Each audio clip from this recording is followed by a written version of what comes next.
Guys, welcome to my channel. So guys, आज का जो वीडियो है ना वो बहुत ही अलग एंड बहुत ही यूनिक है क्योंकि आज मैं आप लोगों के साथ शेयर करने वाली हूँ some tips for bride to be. Yes, अभी वेडिंग सीजन चल रही है एंड अभी बहुत सारी शादियां हैं। So if you are a bride to be, यानी अगर आपकी शादी भी होने वाली है, सो आई थिंक ये वीडियो आपके लिए बहुत ज़्यादा यूजफुल होने वाली है। एंड अगर आपकी शादी नहीं भी है तो भी आप इस वीडियो को डेफिनेटली देखिए कि मैं जो जो टिप्स आप लोगों के साथ आज शेयर करने वाली हूँ ना वो आपको इन फ्यूचर जब भी आपकी शादी होगी तब तो बहुत ज़्यादा हेल्पफुल होने वाली है। So it is a must watch for all the girls out there. So yeah चलिए वीडियो को शुरू करते हैं। Let's get started. सो सबसे पहला जो मेरा टिप है वो है CTM। सो CTM यानी क्लिनजिंग टोनिंग मॉइस्चराइजिंग, एंड ये स्किन केयर में आती है क्योंकि स्किन केयर करना बहुत ज़्यादा इंपॉर्टेंट है शादी से पहले। वैसे तो हर टाइम इंपॉर्टेंट होती है लेकिन शादी से पहले यू नो व्हाट, एक एक्स्ट्रा ग्लो चाहिए हमारे फेस में। लगना चाहिए कि yes you are the bride and you have that glow on your face. तो इसके लिए आपको स्किन केयर करनी चाहिए। And if you are not a person, अगर आपको ज़्यादा स्किन केयर, ज़्यादा पैक्स, स्क्रब्स, फेशियल वगैरह पसंद नहीं है, सो सिंपल आप CTM रूटीन फॉलो कीजिए which is cleansing toning moisturising. आपको सिर्फ अपने फेस को वॉश करना है, फिर आपको गुलाब जल अप्लाई करनी है एंड इसके बाद एक अच्छा सा मॉइस्चराइजर जो आपकी स्किन को सूट करे वही अप्लाई करनी है एंड दैट्स इट। यही जो रूटीन अगर आप फॉलो करोगे 1 month before the wedding, 1 month पहले से ही आप इस रूटीन को फॉलो करना स्टार्ट कर दीजिए। एंड CTM आपको कितनी बार करनी है? 2 टाइम्स। एक बार मॉर्निंग में आपको करनी है एंड एक बार रात को आपको करनी है। एंड जब आप इसे कंटिन्यू कुछ टाइम पीरियड के लिए करोगे, ट्रस्ट मी, अगर आपकी स्किन बहुत ज़्यादा डैमेज है या फिर स्किन में ग्लो नहीं है तो फिर से वो ग्लो वापस आएगी and yeah you will look like a bride, you will feel like a bride. So my second tip is about outfit. So शादी में अगर आप लहंगा पहन रहे हो या फिर साड़ी पहन रहे हो, सो आपको शॉपिंग करने से पहले ही डिसाइड करनी चाहिए कि आपको किस टाइप की लहंगा वेयर करनी है अपनी शादी में या फिर किस टाइप की साड़ी आपको वेयर करनी है अपनी शादी में। ऐसा नहीं है कि डायरेक्ट आप मॉल में जाओगे या फिर स्टोर में जाके आप बोलोगे कि लहंगा दिखा दो एंड वो बहुत सारे लहंगा आपको दिखा देंगे एंड आप बहुत ज़्यादा कंफ्यूज हो जाओगे। सो इसके लिए आपके माइंड में एक प्री प्लान होनी चाहिए कि हाँ, मुझे इस टाइप के कलर ही वेयर करनी है या फिर मुझे इस तरीके की डिज़ाइन ही चाहिए। इससे क्या होगा कि आपकी शॉपिंग में ज़्यादा टाइम भी नहीं लगने वाली है। तो अब आप ये सोच रहे हो शायद कि कैसे हम डिसाइड करें कि कौन सी कलर हमें पहननी है या फिर यही डिज़ाइन हमें वेयर करनी है। तो इसके लिए आप इंस्टाग्राम में बहुत सारी मॉडल्स जो है उन्हें देख सकते हो या फिर जो भी डिज़ाइनर्स है उनका आप वर्क देख सकते हो, उनकी लहंगा देख सकते हो एंड इसका आप रेप्लिका बना सकते हो to look fab on your wedding day. So yeah pre planning your outfit for your special day is a must. So my third tip is again related to outfit. Once आपने shopping कर ली है आपकी लहंगा, साड़ी और whatever, आप एक बार इसे घर में आके ज़रूर पहन के देखिए। क्योंकि ब्राइड्स जो स्पेशली होती है ना वो बहुत ज़्यादा बिजी हो जाती है जिसकी वजह से आपको लगता है कि हाँ ये तो फिटिंग हो जाएगी मुझे, बट घर में आके ट्राई नहीं करते हैं जिसकी वजह से वेडिंग डे में ना एक बहुत बड़ा ब्लंडर हो जाती है। बहुत लोगों को वो ड्रेस लूज़ हो जाती है या फिर टाइट हो जाती है। एंड यू नो व्हाट, एक वेडिंग डेट में ना बहुत सारी वेडिंग्स होती है। सो जो भी टेलर्स है वो भी बहुत ज़्यादा बिजी होते हैं एंड तुरंत आपको कोई भी स्टिच करके नहीं देगा। सो मेक श्योर कि शॉपिंग करने के तुरंत बाद एक बार घर में ट्राई करके देख लीजिए। एंड अगर आपको वो ड्रेस लूज हो रही है या फिर टाइट हो रही है एंड आप जल्दी से टेलर को उसे स्टिच करने दीजिए। जब आपकी शादी है उससे 2 दिन पहले ही उन्हें बता दीजिए कि मुझे ये ड्रेस 2 दिन पहले ही चाहिए शादी के। नहीं तो अगर आप शादी का डेट ही दोगे कि हाँ शादी के दिन मैं ले जाऊंगी, तो क्या होगा कि शायद वो अगर बिजी होंगे तो आपकी ड्रेस स्टिच नहीं हो पाएगी। सो फिर से और एक ब्लंडर हो जाएगी आपकी शादी के दिन जो आपको बिल्कुल भी नहीं करनी है। सो या आपकी आउटफिट एंड ऑल सब कुछ रेडी होनी चाहिए बिफोर 2 डेज, एटलीस्ट 2 दिन पहले तो पूरा अच्छी तरीके से रेडी होनी चाहिए। हमारा fourth tip is jewellery, because jewellery and outfit यही तो सबसे ज़्यादा इंपॉर्टेंट होती है for a bride, for your special day. So yeah jewellery भी आपको चूज़ करनी है according to your face shape. Yes, क्योंकि बहुत लोग ऐसा होते हैं कि दूसरों को देखते हैं कि उन्होंने चोकर पहन लिया, उन्होंने 3-4 सेट नेकलेस की पहन ली, इतना बड़ा बड़ा ईयररिंग पहन लिया, मांग टिका पहन लिया, मांग माथा पट्टी पहन ली एंड ऑल दैट। सो आपको भी दूसरों को देख के ही कॉपी नहीं करनी है, क्योंकि अगर ये ज्वेलरी एक पर्टिकुलर पर्सन को सूट कर रही है दैट डजंट मीन कि वो आपको भी सूट करने वाली है। एंड मेक श्योर कि अगर आपकी ड्रेस बहुत ज़्यादा हैवी है तो ज्वेलरी आप मिनिमम ही रखिए। एंड अगर आपकी ज्वेलरी हैवी है तो मेक श्योर कि आपकी जो लहंगा है वो थोड़ा सा सिंपल काइंड ऑफ होनी चाहिए। इससे क्या होगा कि आपकी लुक बहुत ही ज़्यादा बैलेंस लगेगी एंड ज़्यादा ओवर एंड ऐसा बिल्कुल भी नहीं लगने वाली है। सो या ये टिप भी आपको फॉलो करनी है। एंड स्पेशली अगर आपकी राउंड फेस है या फिर स्क्वायर फेस है तो आपको माथा पट्टी नहीं पहननी है। इससे आपकी फॉरहेड और भी ज़्यादा नहीं दिखती है, तो मेक श्योर कि आप मांग टिका पहनिए। एंड अगर आपकी लॉन्ग फेस है या फिर ओवल फेस है तो यू कैन गो फॉर माथा पट्टी। लॉन्ग फेस वालों की एंड ओवल फेस वालों की फॉरहेड थोड़ा सा ब्रॉड होती है, तो माथा पट्टी पहनने से आपकी एक इल्यूशन क्रिएट होगा कि आपकी फॉरहेड स्मॉल है, तो यू कैन गो फॉर माथा पट्टी। एंड अगेन अगर आपकी नेक बहुत ज़्यादा छोटी है तो आप चोकर्स मत पहनिए। एंड अगर आपकी नेक बहुत ज़्यादा स्लिम है and neck normal kind of है तो आप डेफिनेटली चोकर पहन सकते हो, इससे आपकी नेक और भी ज़्यादा अच्छी लगेगी। So number 4 tip is again jewellery, specially जो यहाँ पे पहनते हैं ना नथ और समथिंग, क्या कहते हैं मुझे नहीं पता, यहाँ से जैसे पहनते हैं nose pin kind of something, वो आपको शादी से 2 दिन पहले एक बार वेयर करके 1 घंटे के लिए आपको ऐसे ही इसे रखनी है। क्योंकि मैंने बहुत सारी ब्राइड्स को देखी है कि ये जो नथ है ना वो पहनने के बाद उन्हें बहुत ज़्यादा इरिटेटिंग फील होती है, क्योंकि हम इससे हैबिचुअल नहीं हैं, हमने कभी भी इस तरीके की कोई भी ज्वेलरी नहीं पहनी है। चलो necklace maang tikka and all are normal, but nose में इतनी बड़ी नथ हमने तो कभी नहीं पहनी है, तो बहुत ज़्यादा अनकंफर्टेबल फील होता है, specially on your wedding day. कभी कभी वो निकल भी जाती है। सो मेक श्योर कि आप 2 दिन पहले एक बार इसे पहन के 1 घंटे के लिए ट्रायल करके देख लीजिए। इसके बाद आपको पता चल जाएगा कि आपको इसे किस तरीके से वेयर करनी है, या आप इसे कंफर्टेबल हो कि नहीं। अगर नहीं हो देन स्किप इट, आपको इसे पहनने की ज़रूरत नहीं है ऑन योर वेडिंग डे, आप कुछ अलग ट्राई कर सकते हो। So my next tip is makeup. Yes, क्योंकि शादी के दिन हर एक लड़की का सपना होता है कि वो सबसे ज़्यादा सुंदर लगे, राइट। इसमें मेकअप एक बहुत ही इंपॉर्टेंट पार्ट प्ले करती है। बट मेकअप तो आपको करनी है डेफिनेटली, आप मेकअप आर्टिस्ट को भी बुक कर लीजिए।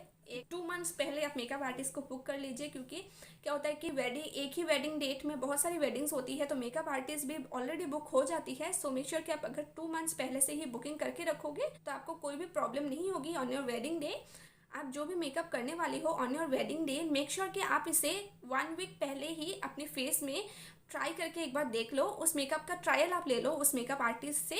आप उन्हें बोलो कि मेरी शादी के 1 वीक पहले ही आप एक बार मेरे घर में आके या फिर आप खुद पार्लर में जाके एक बार सेम उसी मेकअप का जो आप वेडिंग डे में करने वाले हो उसका ट्रायल ले लीजिए। क्योंकि बहुत टाइम ऐसा होता है कि मेकअप आर्टिस्ट जो प्रोडक्ट्स यूज़ करते हैं ना वो शायद आपके फेस को सूट ना करे, स्पेशली अगर आपकी सेंसिटिव स्किन है। एंड कभी कभी ऐसा होता है कि आपकी वेडिंग डे में जो आपने मेकअप किया है वो इतनी अच्छे से टर्न ऑन नहीं हो पाती है। मेकअप अच्छी होती है लेकिन आप में वो मेकअप इतनी ज़्यादा अच्छी नहीं लगती है। सो इसीलिए बहुत ज़्यादा इंपॉर्टेंट है कि आप ट्रायल ले लो पहले ही। अगर आप ट्रायल ले लोगे तो आपको पता चल जाएगा कि ये जो प्रोडक्ट्स वो मेकअप आर्टिस्ट यूज़ करने वाली है तो क्या वो आपकी फेस को सूट करती है या नहीं। एंड सेकेंडली, क्या वो मेकअप आपकी फेस में सूट करती है, या फिर क्या वो मेकअप आपको बहुत ज़्यादा अच्छी लग रही है, या फिर क्या वो मेकअप अप्रोप्रिएट है आपके वेडिंग डे के लिए। आप वो खुद डिसाइड कर सकते हो 1 वीक पहले ही अगर आप ट्रायल ले लो। एंड देन आप डिसाइड कर सकते हो कि आपको यही मेकअप करनी है या नहीं। अगर नहीं करनी है तो आप चेंज कर लीजिए, फिर से उसका एक बार ट्रायल ले लीजिए एंड सो ऑन। इस तरीके से जब आप मेकअप का एक बार ट्रायल ले लोगे before your wedding, you will look gorgeous. Trust me, इससे आपकी शादी में जो भी मेकअप से रिलेटेड ब्लंडर होती है ना वो नहीं होगी। So do follow this tip. My next tip is pedicure and manicure. Yes, क्योंकि वेडिंग में बहुत सारी ब्राइड्स ऐसे करती है कि वो अपने फेस में बहुत सारी उपटन, फेस पैक, फेस मास्क ये सब तो लगाती ही है, बट वो अपनी हैंड्स एंड अपनी फीट को इग्नोर कर देती है, विच इज़ वेरी रॉन्ग। आपको नहीं करनी है, स्पेशली अगर आप शादी करने वाले हो, क्योंकि शादी के टाइम में आपकी एंगेजमेंट होती है and all kind of ceremonies होती है जहाँ पे आपकी हैंड में रिंग पहनाई जाती है एंड मेहंदी लगाई जाती है एंड बहुत लोग आपके हाथों को भी देखते हैं। तो इसीलिए आप अपने हाथों में अच्छे तरीके से मैनिक्योर कर लीजिए। ऐसा नहीं है कि आपको पार्लर में जाके ही मैनिक्योर करनी है, आप अपने घर में भी कर सकते हो। कैसे घर में मैनिक्योर करनी है उसका कंप्लीट वीडियो मैंने शेयर किया है, आप चाहे तो देख सकते हो मेरी उस वीडियो को भी। अपने नेल्स को बहुत अच्छे तरीके से क्लीन कर लीजिए, अच्छा सा नेल पेंट लगाइए। एंड अगर आपकी नेल्स लॉन्ग नहीं है तो आपको लॉन्ग दिखानी है तो आप नेल एक्सटेंशंस भी ट्राई कर सकते हो। इसके साथ ही पेडिक्योर भी आपको करनी है, क्योंकि बहुत लोग पैरों में भी मेहंदी लगवाते हैं एंड ब्राइड की जो पैर होती है ना वो भी बहुत लोग देखते हैं। तो यस, आप पेडिक्योर भी करवा सकते हो, आपकी विश है। अगर आप अब नहीं करवाना चाहते हो that is also completely fine, but मेरे तरफ से ये एक टिप है कि डेफिनेटली आप करवा लीजिए पेडिक्योर एंड मैनिक्योर। तो my next tip is about skin issues. Yes, क्योंकि बहुत टाइम ऐसा होता है कि शादी के पहले तो हमारी स्किन बहुत ज़्यादा अच्छी रहती है, ग्लोइंग रहती है, बट सडनली हम देखते हैं कि शादी के एक दिन पहले या फिर शादी के दिन ही पिंपल आ जाती है, विच इज़ सो अनोइंग, बहुत ज़्यादा अनोइंग लगती है, आई नो। सो इसीलिए आपको प्री प्लान करके रखनी है कि अगर फॉर एग्जाम्पल शादी के दिन अगर आपको पिंपल हो जाए तो आपको क्या करनी है, इसकी क्विक सोल्यूशन क्या हो सकती है। तो इसके लिए आप कोई कुछ भी चीज़ आप ला के रख सकते हो, या फिर कोई भी रेमेडी आप तैयार करके रख दीजिए, या फिर आपके माइंड में एटलीस्ट रखिए कि हाँ अगर मुझे पिंपल हो जाती है तो मैं ये अप्लाई कर लूँगी एंड इससे कम हो जाएगी। बहुत सारी क्रीम्स भी आती है पिंपल्स के लिए, तो आप वो भी ट्राई कर सकते हो, बट मेक श्योर कि आप पहले से ही एक बार ट्राई करके देख लो, एक बार पैच टेस्ट ज़रूर कर लो, नहीं तो अगर साइड इफेक्ट्स हो जाए you never know. So patch test करने के बाद ही आपको ट्राई करनी है वो सारी creams. And at the same time शादी से पहले आप अच्छी तरीके से नींद लीजिए, क्योंकि आई नो बहुत ज़्यादा स्ट्रेस होती है, बहुत ज़्यादा काम होती है, लेकिन इन कामों के बीच में से आपको टाइम निकाल के आपको अच्छी तरीके से रेस्ट लेनी है, आपको अच्छे से सोना है। नहीं तो आपकी जो फेस है ना, चाहे आप कितना भी मेकअप कर लो वेडिंग डे में, आपकी फेस में वो निखार नहीं आएगी, वो विद इन से कहते हैं ना ग्लो, वो नहीं आने वाली है। सो मेक श्योर कि आप अपने आप को बहुत ही अच्छे तरीके से केयर करो in middle of your busy schedule. अच्छे से नींद लो, हेल्दी खाना खाओ and skin care, body care, ये सब करो, you will look fab. So my next tip is about hairs, क्योंकि वेडिंग में हम बहुत ज़्यादा हेयर स्टाइल्स ट्राई करते हैं एंड बहुत ज़्यादा हेयर स्टाइल हमारे मेकअप आर्टिस्ट भी हमें करके देती है, राइट। तो इसके लिए आपकी हेयर्स बहुत ज़्यादा सिल्की स्मूथ होना इंपॉर्टेंट है, नहीं तो अगर आपकी हेयर बहुत ज़्यादा डैमेज होगी तो जो भी आप हेयर स्टाइल कर लो वो आपके ऊपर अच्छी नहीं लगने वाली है। सो मेक श्योर कि आप अच्छी तरीके से अपनी हेयर्स में हेयर पैक, हेयर स्पा ये सब कर लो, इससे आपकी हेयर्स बहुत ज़्यादा स्मूथ हो जाएगी। एंड इसके बाद आप जो भी हेयर स्टाइल ट्राई करोगे वो बहुत अच्छी तरीके से एंड बहुत ही ईजिली हो जाएगी, टाइम ज़्यादा नहीं लगने वाली है। एंड अगर आपकी शॉर्ट हेयर्स है तो आप हेयर एक्सटेंशंस बाई करके रख सकते हो, ताकि वेडिंग डे में जब आप उन हेयर एक्सटेंशन को पहनोगे तो आपकी हेयर्स लॉन्ग लगेगी देखने में, बट मेक श्योर वो हेयर एक्सटेंशंस आपकी हेयर कलर की मैचिंग होनी चाहिए। ऐसा नहीं है कि आपकी हेयर कलर है ब्लैक एंड आप हेयर एक्सटेंशंस ले रहे हो brown, this will look very odd. So आप अपनी हेयर कलर की एक्सटेंशंस ऑनलाइन ले सकते हो फ्लिपकार्ट, अमेजोन से। सो नेक्स्ट जो टिप है वो उनके लिए है जिन्हें skin care, hair care, makeup ये बहुत ज़्यादा पसंद है and those who want to look very gorgeous on their wedding day. So ये टिप है उपटन, क्योंकि एंड उपटन बहुत सदियों से लोग यूज़ करते हैं अपने बॉडी में ताकि वो नेचुरल ग्लो आ जाए। तो आप भी उपटन, फुल बॉडी उपटन बना के ट्राई कर सकती हो, बहुत ही इजी है। सिर्फ किचन से आपको लेनी है बेसन, हल्दी, टर्मरिक, दही, थोड़ा सा चावल का आटा, थोड़ा सा टमाटो जूस, थोड़ा सा लेमन जूस, इन सबको मिक्स कीजिए एंड योर उपटन इज़ रेडी। आप इसे फुल बॉडी में भी अप्लाई कर सकते हो, अपने फेस, नेक में अप्लाई कर सकते हो। एंड सबसे अच्छा होगा कि आप अगर इस उपटन को 1 महीने पहले से ही लगाना स्टार्ट कर दो, वीक में 3 टाइम्स। इससे आपकी जो फुल बॉडी है ना वो बहुत ज़्यादा ग्लोइंग हो जाएगी। अगर आपकी बॉडी में बहुत ज़्यादा टैन हुई है तो टैन भी रिमूव हो जाएगी। सब लोगों को देख के ही पता चल जाएगा आपको that yes you are the bride because you are glowing like a pro, you know. So yeah उपटन आप डेफिनेटली ट्राई करना। एंड वैसे भी शादी से पहले भी वो हल्दी का रस्म होता है ना, क्योंकि haldi is very good for our skin. So yeah उससे भी स्किन बहुत ज़्यादा ग्लोइंग हो जाती है, बट एक्स्ट्रा केयर तो बनती है क्योंकि शादी है तो एक्स्ट्रा केयर बनती है। सो उपटन ज़रूर ट्राई करना। तो माई next tip is about your footwear. Yes, क्योंकि हम लोग शादी में लहंगा पहनते हैं एंड लहंगा में बहुत ज़्यादा ऑब्वियस है कि हम फुटवेयर हील्स ही ज़्यादातर पहनते हैं।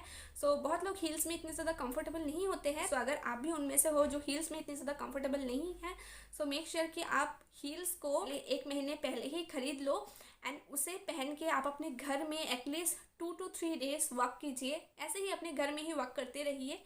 इससे क्या होगा कि अगर आपको शू बाइट होती है तो उसकी प्रॉब्लम शादी के दिन एटलीस्ट नहीं होगी। पहले से ही अगर आप अपने घर में इसे पहन के थोड़ा सा वॉक कर लोगे तो क्या होगा कि आपकी पैरों से वो शू एकदम कंफर्टेबल हो जाएगी एंड शादी के दिन आप बिल्कुल भी अनकंफर्टेबल फील नहीं करोगे। एंड अगर आपको लग रहा है कि नो इस शू से मुझे शू बाइट हो रही है एंड ऑल दैट, तो आप चेंज भी कर सकते हो, क्योंकि शादी के दिन तो आप तुरंत चेंज नहीं कर सकते हो। सो इसीलिए सब कुछ पहले से ही ट्राई करना बहुत ज़्यादा इंपॉर्टेंट है, specially your footwear. Okay, next जो टिप है वो है लर्न मेकअप। यस, क्योंकि आपको मेकअप थोड़ा बहुत तो आपको आना चाहिए। ऐसा नहीं है कि मुझे मेकअप बिल्कुल भी नहीं आता है तो मैं क्या करूँ। मेकअप आर्टिस्ट के ऊपर या फिर किसी के ऊपर आप डिपेंडेंट बिल्कुल भी ना रहो, क्योंकि मैंने देखा है कि बहुत सारी वेडिंग्स में ऐसा होता है कि मेकअप आर्टिस्ट तो वो लोग बुक करते हैं बट शादी के दिन वो मेकअप आर्टिस्ट नहीं आती है एंड इसके बाद बहुत ही ज़्यादा ब्लंडर हो जाता है। इसलिए इंपॉर्टेंट है कि आपको थोड़ा बहुत मेकअप आनी चाहिए। अगर आपको नहीं आता है तो यूट्यूब में बहुत ज़्यादा ट्यूटोरियल्स है, मैंने भी बहुत सारी मेकअप वीडियो शेयर की है, तो आप डेफिनेटली वो सब चेक करना ऐसे, एंड उन मेकअप ट्यूटोरियल को देख के आप थोड़ा बहुत एटलीस्ट मेकअप सीख लेना।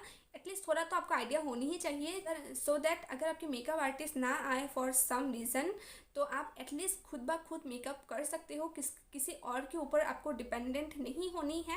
एंड वैसे भी शादी के बाद भी आपको बहुत सारी फंक्शंस अटेंड करनी होती है, किसी के घर में इनविटेशन होती है, तब भी अगर आपको मेकअप आता है थोड़ा बहुत तो आप इजीली कर सकते हो, आपको किसी के ऊपर डिपेंडेंट नहीं होनी होगी। सो या गाइस, यही थे कुछ tips for bride to be. So I hope आपके लिए भी ये टिप्स बहुत ज़्यादा हेल्पफुल होने वाली है। सो अगर आप ब्राइड हो या फिर नहीं भी हो, आपके लिए इन फ्यूचर भी हेल्प हो ही जाएगी। सो अगर आपको ये वीडियो पसंद आया है तो इस वीडियो को लाइक कीजिए, शेयर कीजिए अपने फ्रेंड्स के साथ, एंड अगर आप मेरे चैनल पे नहीं है तो मेरे चैनल को सब्सक्राइब भी कर लीजिए ऐसा और भी वीडियोस आगे देखते रहने के लिए। मैं मिलूंगा मेरे नेक्स्ट वीडियो में। Till then take care, bye guys.